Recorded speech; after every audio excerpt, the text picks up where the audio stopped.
ఆ, ఏది ఇట్లా విక్రమ్ది. అఘోరి వేషంలో ఉన్నాడు ఎస్ అదా? Yes yes Thangalaan. So Thangalaan teaser ఇంతకుముందు నువ్వు చూడలేదు యాక్చువల్లీ. అది కొంచెం ఎక్కువ ఇంటెన్స్ అండ్ భయంకరంగా ఉందని నేను ఇంతకుముందు అవాయిడ్ చేసినాం. So let's get started. Hey guys, welcome back to Lazy Blabbers. నేను మీ లేజీ బ్రదర్, ఇక్కడ ఉంది మీ లేజీ సిస్టర్. సో ఈరోజు ఒక టీజర్ వచ్చేసింది చియాన్ విక్రమ్ బర్త్డే స్పెషల్గా. Thangalaan teaser or something like ఒక గిఫ్ట్ లాగా ఇచ్చారు. Not a teaser exactly, but కొన్ని డీటెయిల్స్ ఉన్నాయి దాంట్లో. విక్రమ్కి ఆల్రెడీ ఈ టీజర్ అప్పుడు ఆర్ ఈ మూవీ షూట్ అప్పుడు యాక్సిడెంట్ అయి డిలే అయింది ఇది, అందుకే టీజర్కి ఇప్పటికి చాలా గ్యాప్ ఉంది. So let's watch the teaser first, then let's discuss.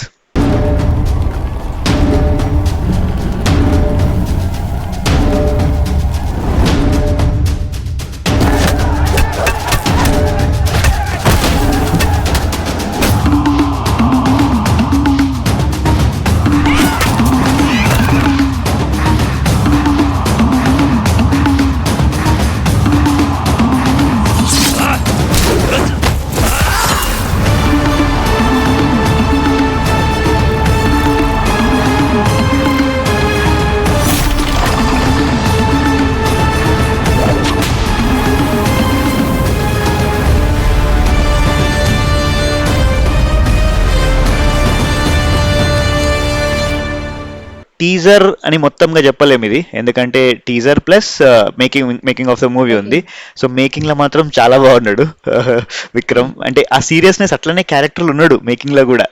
And మధ్యలో ఇంజురీ అయింది. ఆబ్వియస్లీ ఆ లుక్ లో ఆ ఎండల ఎక్కడ లేకపోతే ఇంజురీ అయింది చేసుకుంటాడు. కాబట్టి ఆల్రెడీ ఇది ఒక రెబెలియన్ స్టోరీ అన్నమాట. అంటే ఒక గ్రూప్, ఒక ట్రైబ్ అంతా కలిసి ఎట్లా వాళ్ళ ఆపోజిట్ టీమ్ కి ఫైట్ చేసారు. ఆపోజిట్ బ్రిటిషర్స్ ఏందో క్లారిటీ లేదు, బట్ ఆపోజిట్ వాళ్ళకి ఎట్లా ఫైట్ చేసిందని ఒక స్టోరీ. అండ్ విక్రమ్ లుక్ చాలా బాగుంది, ఇంటెన్సిటీ చాలా బాగుంది. ఓవరాల్ గా నాకైతే బాగా నచ్చింది. లైక్ ఈ మూవీ చూడాలి, దీని గురించి ఇంకొక కొన్ని పాయింట్స్ మాట్లాడాలి నేను. నీకేమనిపించింది? ఇప్పుడు విక్రమ్ ఏది చేసినా అంటే ఇప్పుడు అంటారు చూడు, ఒక్క రూపాయి దగ్గర 100 రూపాయలు పెడతాం అన్నట్టు. అట్లా 100 రూపాయల సినిమాకు 100 రూపాయలు పెడితే ఓకే, 10 రూపాయల సినిమాకు 100 రూపాయలు పెట్టడం వేస్ట్ అని నా ఫీలింగ్. ఆ, అంటే ఈ మూవీ గురించి నేను మాట్లాడట్లేదు, అంటే అంత ఎఫర్ట్ ఎంత దానికి వేయాలో అంత పెట్టి చెయ్యాలి. ఎందుకంటే కొన్ని కొన్ని మూవీస్ కి 1-2 ఇయర్స్ లో తీయాల్సిన సినిమా ఫిజికల్ గా, అంటే ఇప్పుడు ఉమ్, విఎఫ్ఎక్స్ వాడకుండా అంత కష్టపడి అంత ఇంటెన్స్ గా చేసి ఆ బడ్జెట్ ని ఇంకా ఎక్స్టెండ్ చేసి ఉమ్, ఎక్కువ చేసేసరికి మనకు అది ఎక్కదు స్టోరీ. అవును. ఇంత స్టోరీకి ఇంత పెద్ద క్యారెక్టర్ అనిపిస్తుంది. సో ఇప్పుడు అది ఆటోమేటిక్ గా అది సక్సెస్ అవ్వదు మూవీ.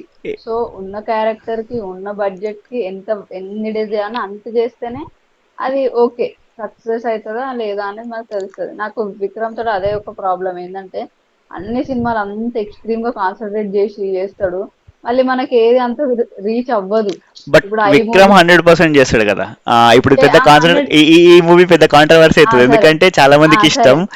చెప్పు చెప్పు. నాకు కూడా ఇష్టం విక్రమ్, నాకు కూడా ఆ, కానీ ఐ అంటే నేను మూవీ ఏమంటున్నా, ఐ మూవీ అంత ఎఫర్ట్ పెట్టి లాస్ట్ కి మూవీ సింపుల్ ఏం ఒక లేదు, బేసిక్ లైన్, రివెంజ్ లైన్ అంతే. తుస్తుంటది. దానికి అంత చేయడం ఉండదు కదా. ఇప్పుడు అందరు అయ్యి సో చాలా అట్లా. బాగుందంటారు కానీ ఆ, టేకింగ్ బాగుంటదేమో, కానీ స్టోరీ లైన్ అసలు ఏం ఉండదు. థియేటర్లో ఇంట్రెస్టే రాలేదు మూవీ మీద. చెప్తున్నా కదా, రివెంజ్ అంతే, రివెంజ్ లైన్ అంతే, ఇంకేం అంతే, ఉండదు. Simple revenge so line. అట్లా స్టోరీ ఇట్లా ట్విస్టులు అవి ఇవి ఉన్నాయి, తను ఇంత ఎఫర్ట్ పెట్టిండు మనకి ఇట్లా ఒక బాహుబలి రేంజ్ విక్రమ్ కి పడితే అట్లాంటిది ఒకటి సూపర్. ఇంత కష్టపడ్డాన్ని ఎఫర్ట్ ని కూడా మనం గుర్తిస్తాం కానీ సినిమా ఫ్లాప్ అయిన తర్వాత ఎఫర్ట్ ని ఎవరు గుర్తిస్తారు? నాకు అదొక ప్రాబ్లం. నాకు ఇది ఇట్టయితే పట్టయితే టీజర్ తెలియదు కానీ ఎట్లుంది? లుక్ బాగుంది. ఆబ్వియ ఆబ్వియస్లీ తను 100 అంటే ఎక్కువ పర్సెంటేజ్ ఎఫర్ట్ ఇస్తాడు కాబట్టి లుక్ బాగుంది. తన ఎక్స్ప్రెషన్స్ బాగున్నాయి, అదంతా సెట్ అయింది. నేను నుంచి నాకు అఘోరి లాగా అనిపించిండు కొన్ని షార్ట్స్ లా. ఎక్కువ సిక్స్ ప్యాక్స్ కూడా చేయలేదు, నువ్వు గమనించినావా? బాడీ పొట్టుంది వదిలేసిండు, పొట్ట వదిలేసిండు, ఒక ఎందుకంటే అక్కడ ట్రైబ్స్ లైన్. ఎట్లుంటారో అట్లా వదిలేసి అవును, అంతే కరెక్ట్ ఉండాలి. ఉంది look. And movie main lead ఎవరంటే విక్రమ్ కాదు, డైరెక్టర్. ఉమ్. డైరెక్టర్ పా రంజిత్. ఆ, సో పా రంజిత్ తెలుసా నీకు? పా రంజిత్, ఓకే. పా రంజిత్ మనకు తెలిసిన వరకు కబాలి అండ్ కాలా, అవి రెండు సక్సెస్ ఓకే. కాకపోయినా, అండ్ పా రంజిత్ అంతకుముందు చాలా ఫేమస్. ఆర్ ఎందుకంటే పా రంజిత్ మూవీస్ అన్ని రెబెలియన్ స్టైల్ ఉంటాయి. ఆయన స్టైల్ ఆఫ్ టేకింగ్ ఏంటంటే పోరాడాల మనం తక్కువ డిస్క్రిమినేషన్ ఏదైతే ఉంటుందో మనం తక్కువ అన్నిటికీ పోరాటమే ఉంటుంది. నువ్వు కాలా తీసుకున్నా కబాలి తీసుకున్నా నేను ఎందుకు కోటేయద్దు నేను ఎందుకు ఇట్లా ఉండొద్దని అంటారు కదా.